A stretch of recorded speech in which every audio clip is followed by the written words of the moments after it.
whether I wear a suit or not, the word of God will flow. Acts chapter 14, I begin from verse 21. It's up on the screen. Today we are going to talk about principles of warfare. Principles of warfare. This is our 4 p.m. service, and 2 Sundays ago we began a series on the kingdom. And this is part of the series, Kingdom Series. In Kingdom Series Part 1, we talked about the Great Commission to advance the kingdom of God. Amen. We've talked about witnessing for Christ. And then last week, we spoke about the Holy Spirit. You know, the work of the Holy Spirit in the kingdom. I want to continue, because to advance the kingdom of God, you must be kingdom-minded. And kingdom-minded people are warfare people. Because remember we said, the kingdom of God came to earth at the ministry of Jesus Christ. Repent, for the kingdom of God is at hand. So Jesus came to introduce the kingdom to the earthly realm. To the earthly realm. Prior to that, there was just divine intervention. Old Testament. There was no kingdom, just divine intervention. So the kingdom comes through Christ. And John the Baptist was the forerunner to the kingdom. And to enter this kingdom, we said, it begins with repentance. Right? Repent, for the kingdom of God is near, is at hand. Now, a new kingdom has been brought into the earthly realm. You think the kingdom that used to reign on earth will just be watching and say, ha ha, you're welcome? No. The kingdom that was there prior is the kingdom of darkness. And darkness is like, what is this new kingdom that is coming to take over? And that is why we have to take it by force, because the kingdom of this world is in the hands of darkness. And to take it by force, you're going to have to preach the gospel. You're going to have to preach the gospel. He says in Isaiah 61, the Spirit of the Lord is upon me, and He has anointed me to preach the gospel, good tidings. When you preach the gospel, the blind will recover their sight. The prison doors will be opened. Comfort will be provided for those that grieve. Through the preaching of the gospel. The gospel is a mechanism of warfare. It is the gospel that defeated Satan. So in Acts chapter 14, they preached the gospel in a city and taught many. Make disciples of many. We did that in our first series, right? The Great Commission. Go make disciples of all nations. So here they are. They go to a city, teach many, then they return to Lystra and Iconium and Antioch. So they do warfare in that city. They go snatch souls from the devil, then they go back to their base. They go to a city, they snatch souls from the devil, they go back to their base. So they are fighting warfare now. They are stripping Satan of his assets. Confirming the souls of the disciples and exhorting them to continue in the faith. That's warfare. The devil doesn't want you to continue in the faith. That's warfare. Exhorting them to continue in the faith. The devil wants to discourage them. And that we must go through much tribulation to enter into the kingdom of God. So as we are entering into the kingdom, we are fighting through tribulation. We are sifting tribulation to enter into the kingdom. So the question becomes, how do we go through this tribulation to enter into the kingdom? To advance the kingdom of God. The fact that you're going to go through much tribulation shows you that there's opposition. So, ain't no use complaining about the opposition. Deal with it. It is there. That is how you enter the kingdom. Through tribulation. There will be opposition, there will be adversity. And complaining doesn't give you the victory. What gives you the victory is understanding how to fight the war and defeat the enemy. And the children of Israel were in that position, and we're going to learn from them today. Today we are talking about advancing the kingdom by warfare. We're going to learn from them today. Now, God had promised Israel the land of Canaan. And Canaan is symbolic of the kingdom. It's a physical representation of the kingdom. The kingdom of God is within you, and it's not by observation.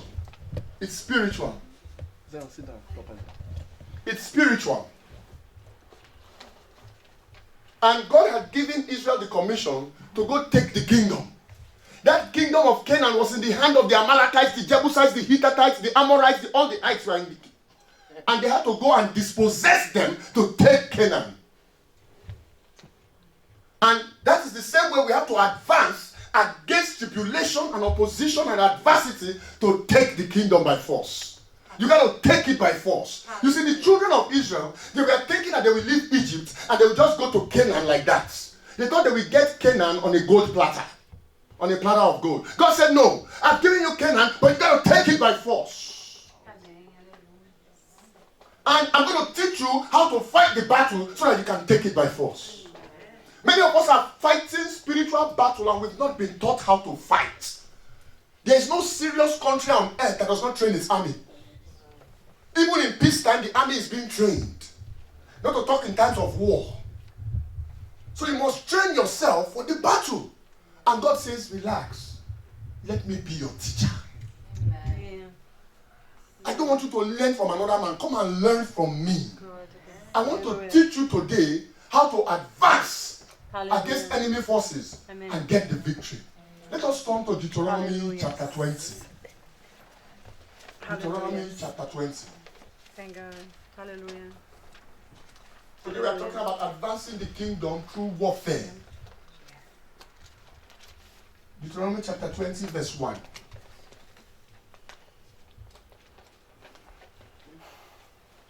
Let's look up now. We're going to teach. He wants to teach you war. You know the Bible says in Revelation, and they shall study war no more. And they shall study war no more. But today we are going to study war because we've not entered that dispensation when we shall study war no more.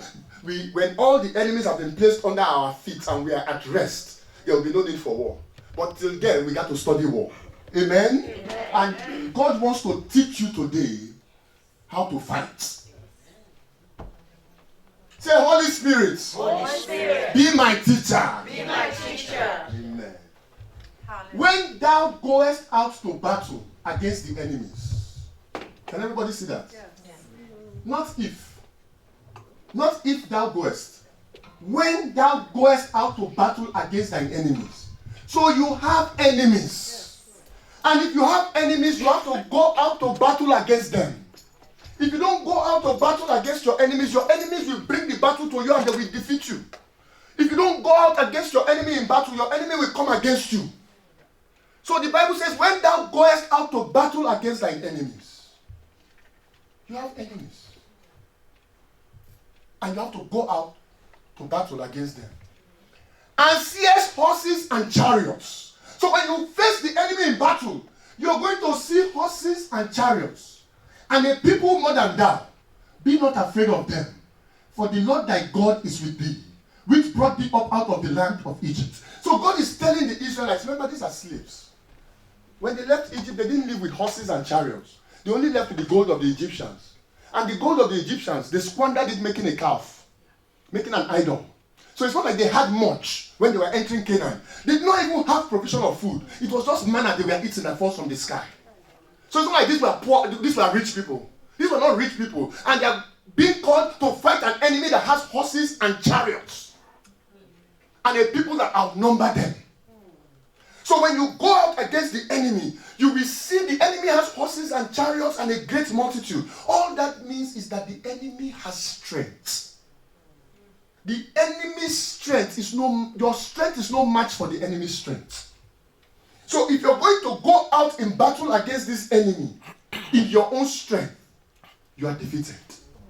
So God is telling his people that don't be intimidated by their horses. Don't be intimidated by their chariots. Don't be intimidated by their multitude. Don't be intimidated by their generals. Don't be intimidated by their strong men. When that strong man manifests in the dream, God said don't be intimidated by him.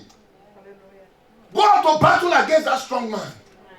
In the name of Jesus, go out to battle and fight that strong man. He says, be not afraid of them. When the enemy comes against you, he will show you all his power. He's like Goliath. He will say, don't you know who I am? Who is this that comes against me? You small boy. The enemy will try and intimidate you. God says, fear not. When you go out to battle, fear not. I know the enemy is bigger than you. But I am in you, I'm bigger than that enemy. Amen.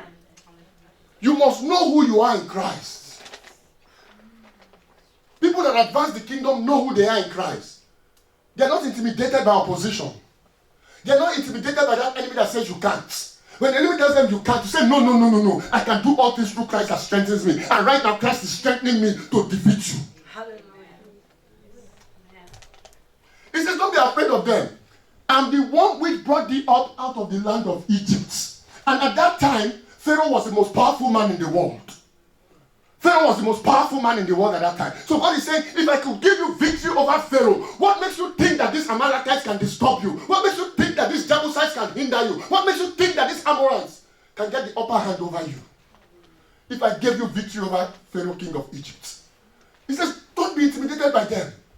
The enemy will come with his horses and chariots. Just when you're about to get your breakthrough, the enemy will put a letter in the mail. He will say you owe MasterCard 2,000. He will say you owe government 5,000. He said don't be intimidated by that. Just move on. I'm taking you to Canaan.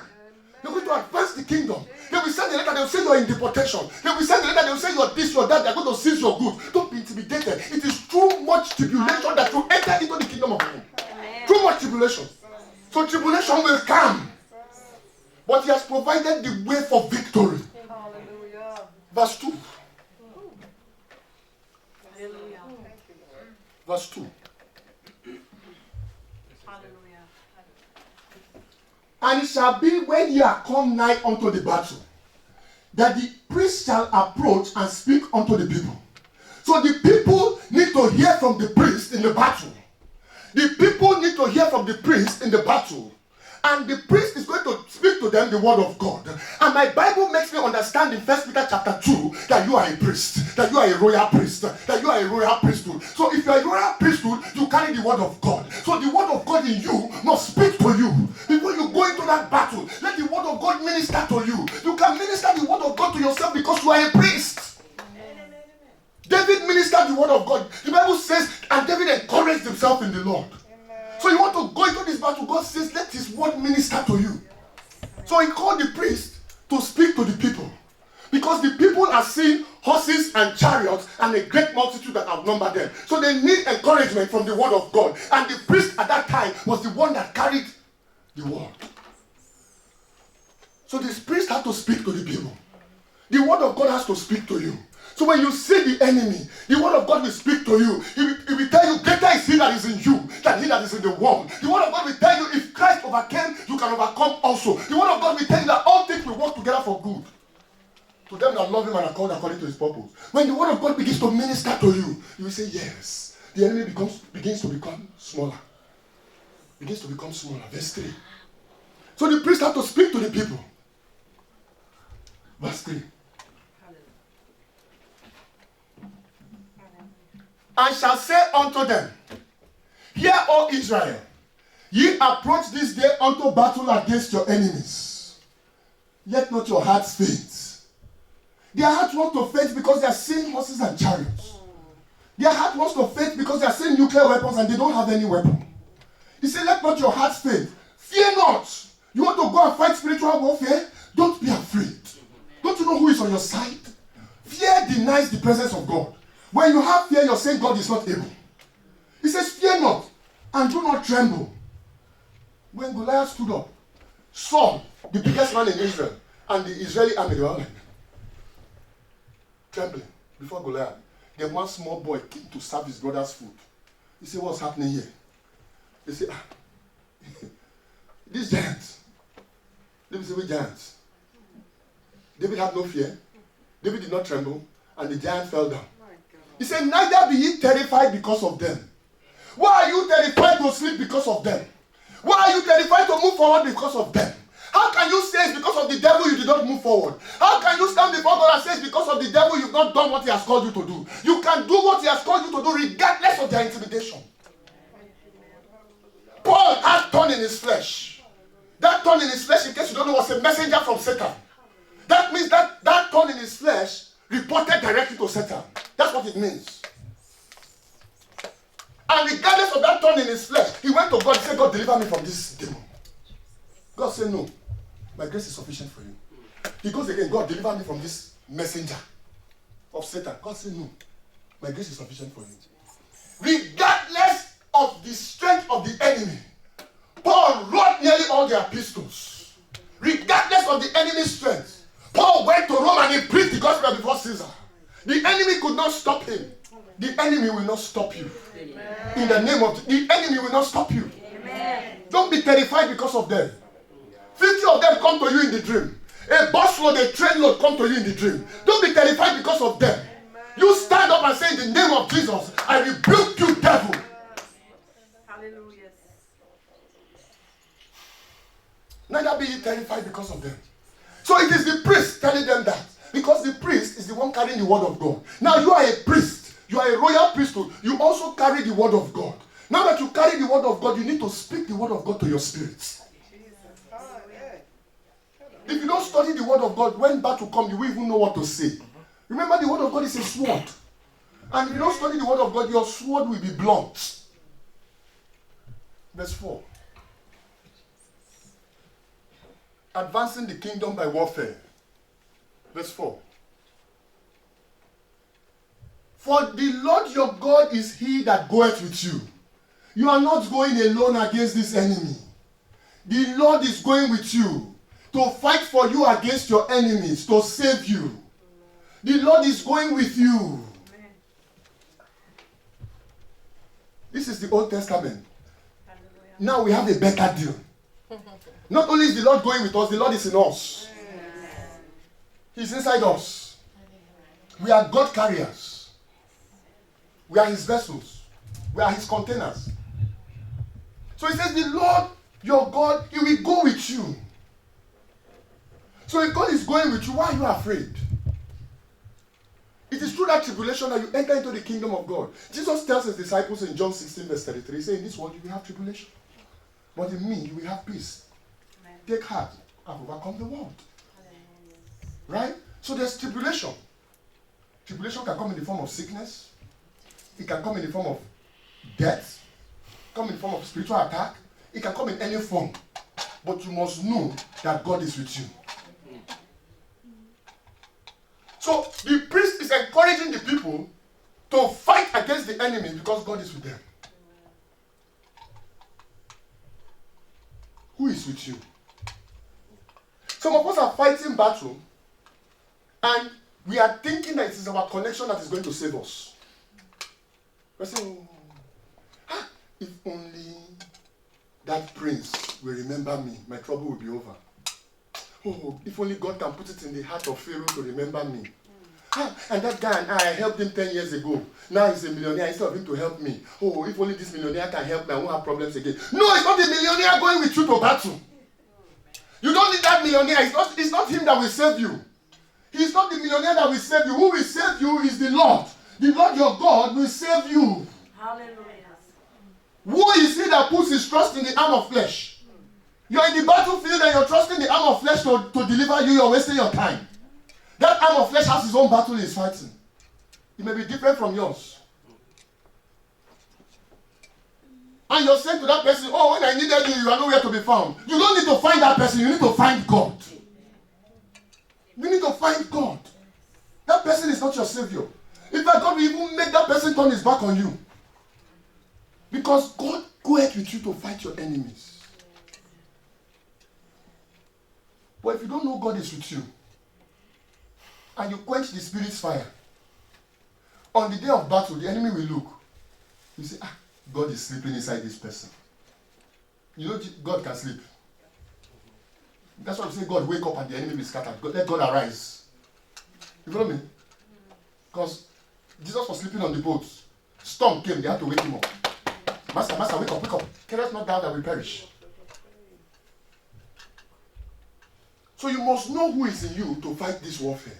Let's jump to verse 8 as we close this message.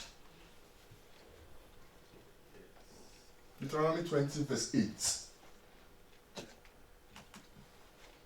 Hallelujah.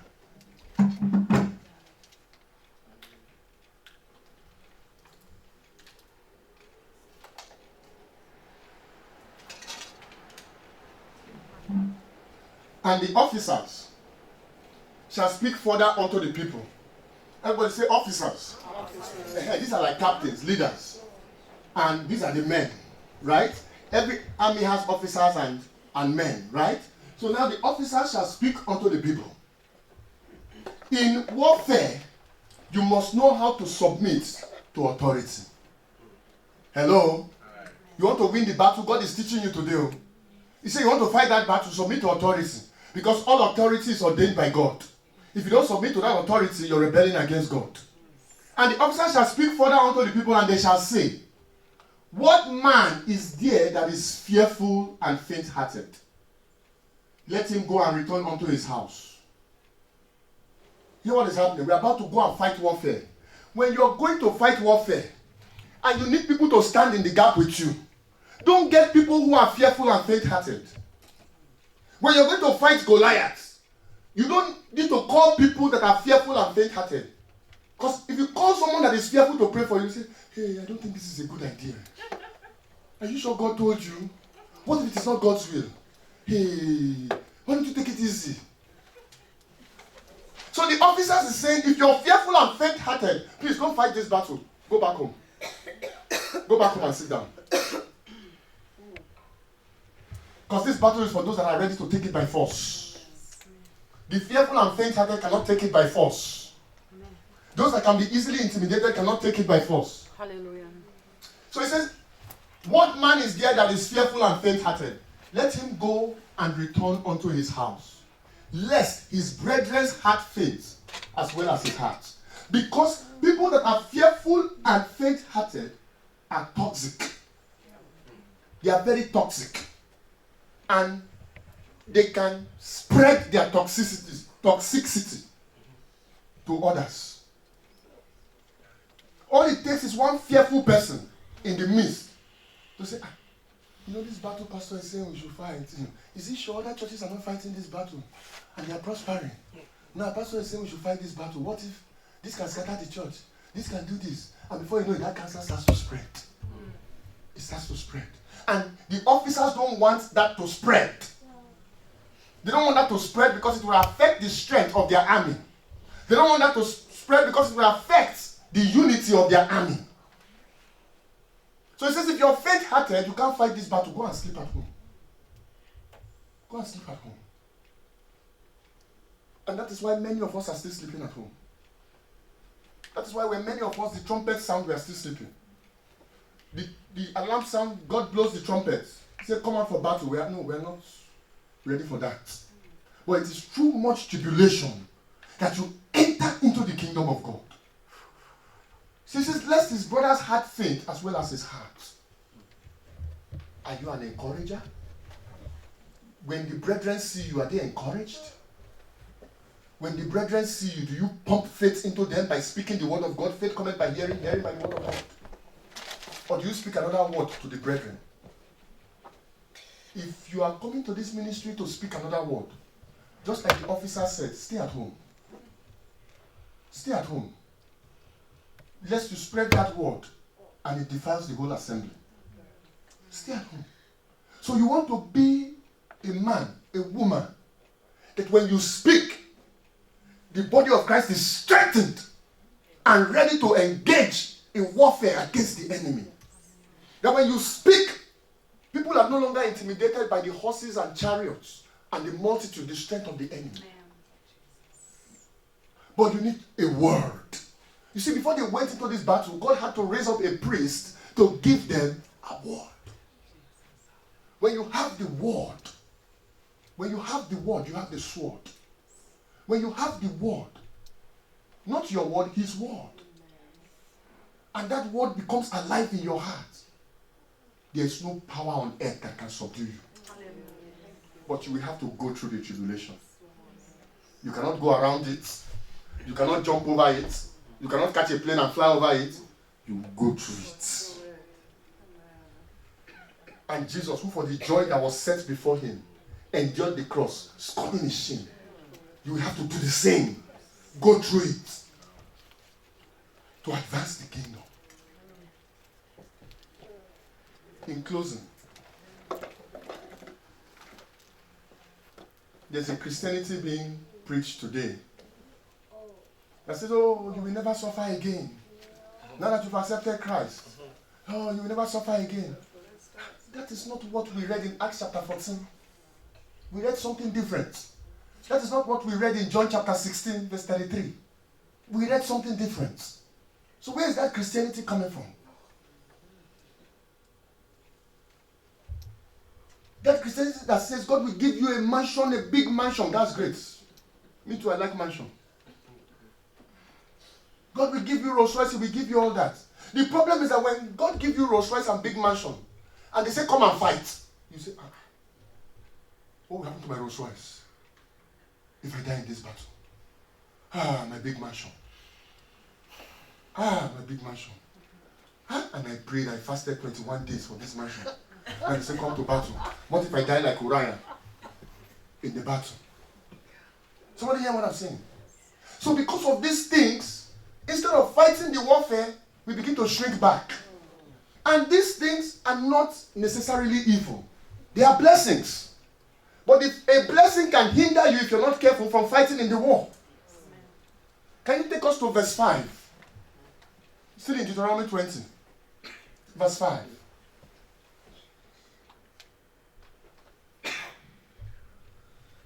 And the officers shall speak unto the people, saying, what man is there that built a new house? What man is there that built a new house and had not dedicated it? Let him go and return to his house, lest he die in the battle, and another man dedicates it. What's this saying? That person just built a new house. What if something happened to him in the battle? So he said, go home. Go home. This war is not for you. It doesn't mean he's a bad person. It doesn't mean he's a bad person. But there are other things going on in his life that hinder him from being in the battle. Verse 6.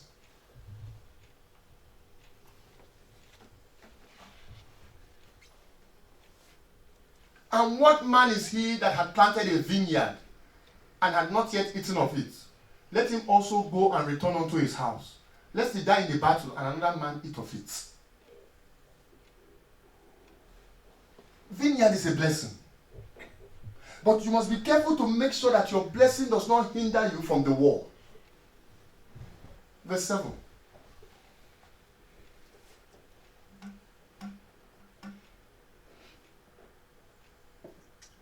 And what man is there that hath betrothed a wife and hath not taken her? Let him go and return unto his house, lest he die in the battle, and another man take her. These things they are mentioning, there are blessings. These are blessings. But there are distractions. These are distractions in the battlefield. A blessing can be a distraction. And this army wants people that are not distracted. Then he mentions fear. We saw fear, faint-hearted. Go back to your house. All these are distractions. They are great blessings, but sometimes your blessing can distract you, and instead of advancing the kingdom, you're thinking of your blessing and enjoying your blessing. You know, there's a certain, for some people, this is not necessarily universal. For some people, for many people in fact, there's a measure of wealth and status they will attain. That if they are called to go fight a battle in Zimbabwe, they're not willing to go. Because the first question they would ask is there a Sheraton there or a Hilton? You say, no, in this part of Zimbabwe, it's in a remote area.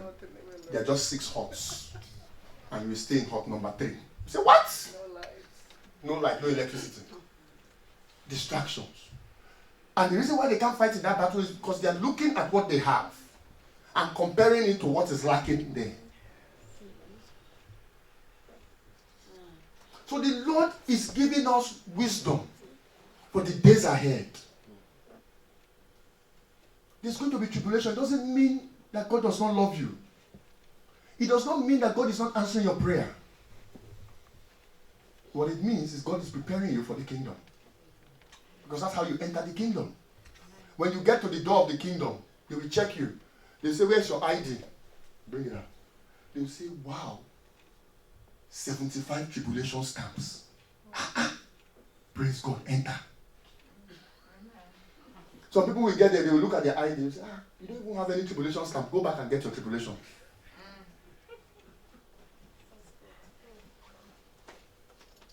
That's why the Bible says, consider it pure joy when you go through sufferings of diverse kinds. That's tribulation. For if you suffer with him, you will reign with him.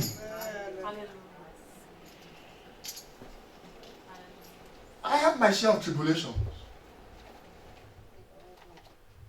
We have our share of tribulations, even as a family.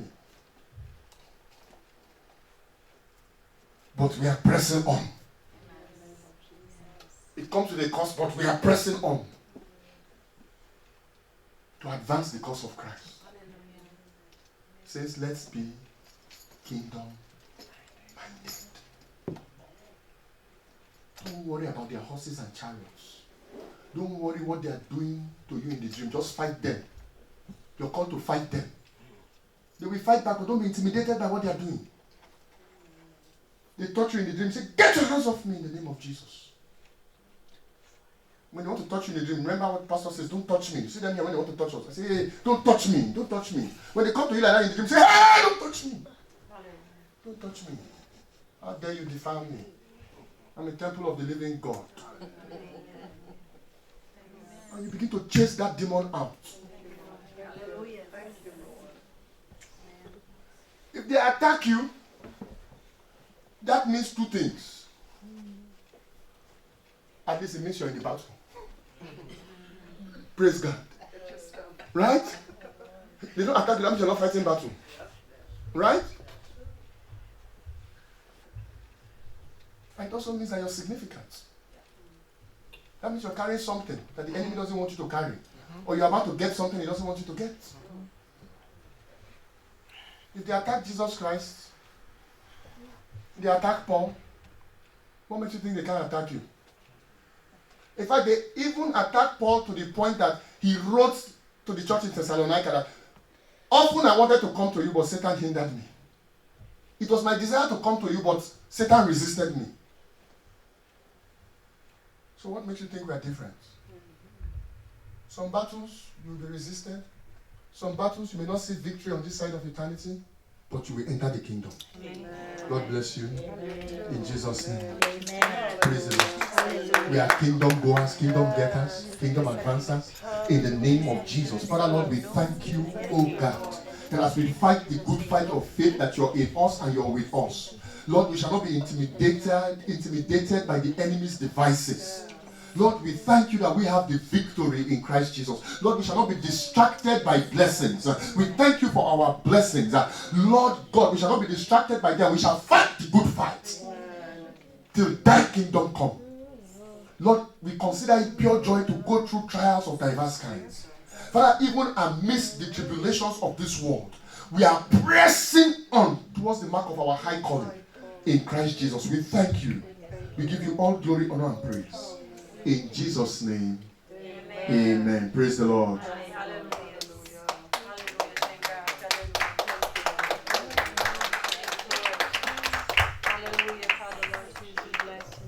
God is good.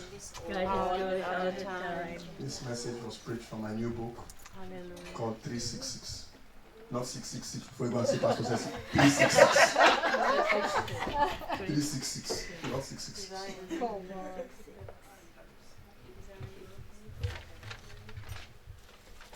Let us be warriors for Christ. Let us be warriors. Don't let us be baby, chicken-hearted Christians.